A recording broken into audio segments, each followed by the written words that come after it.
À présent, nous allons passer au dimensionnement de l'escalier. Nous allons passer au calcul de l'escalier. Pour calculer l'escalier, nous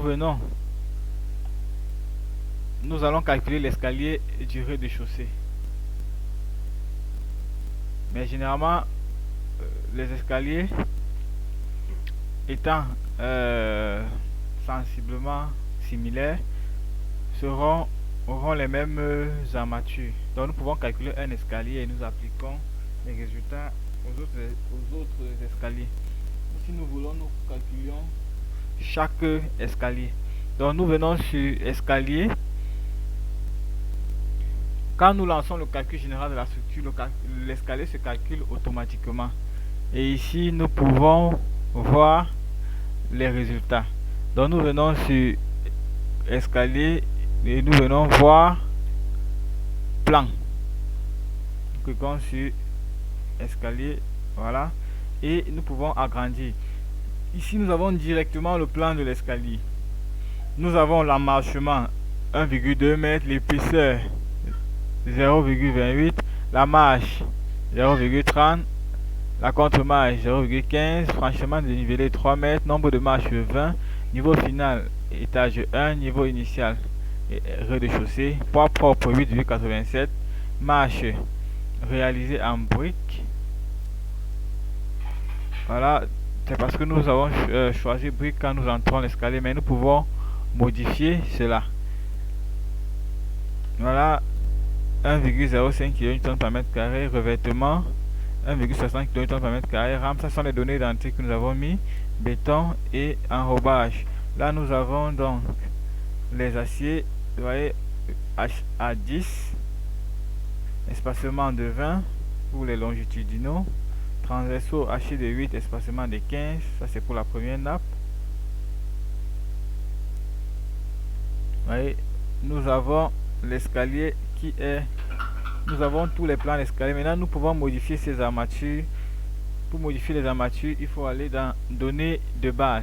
Déjà, nous allons commencer par modifier, éditer escalier.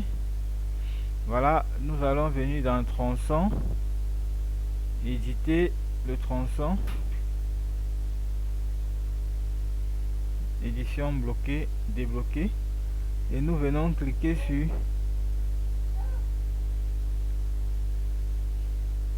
sans élévation. Ok, marche déjà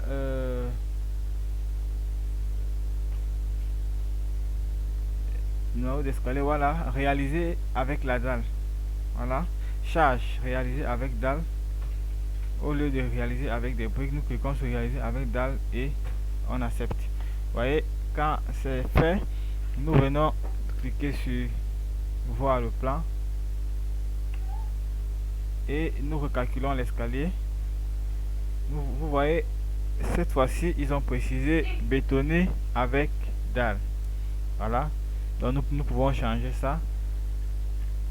Nous avons notre escalier qui est ainsi dimensionné. Nous avons notre palier qui est ferraillé en double nappe de 8. Ok, nous pouvons donc changer les armatures en venant sur ouvrage, données générales, armature, escalier. Nous pouvons changer la nuance ou alors changer les armatures, la table d'armature. Nous pouvons éditer la table d'armature et choisir les armatures que nous voulons voir dans notre escalier.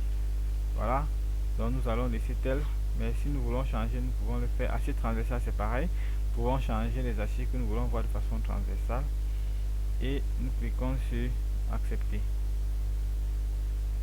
Donc en cliquant sur escalier, nous pouvons également voir les efforts et les déplacements. Vous cliquez sur efforts. Voici les efforts que nous pouvons voir. Nous pouvons voir les efforts. Voilà. Nous pouvons voir les déplacements selon les différentes hypothèses. Charge permanente, poids propre, déformé,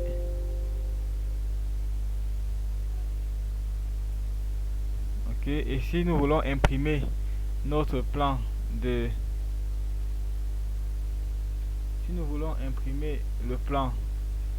ferraillage, il nous suffit de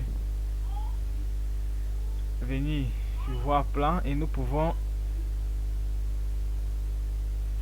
cliquer sur imprimer la vue actuelle. Si nous cliquons sur imprimer, nous pouvons imprimer notre plan en fichier AutoCAD si nous souhaitons. Donc, mais nous allons traiter les impressions dans les prochaines vidéos. Mais à partir de cette page déjà, nous pouvons imprimer nos plans.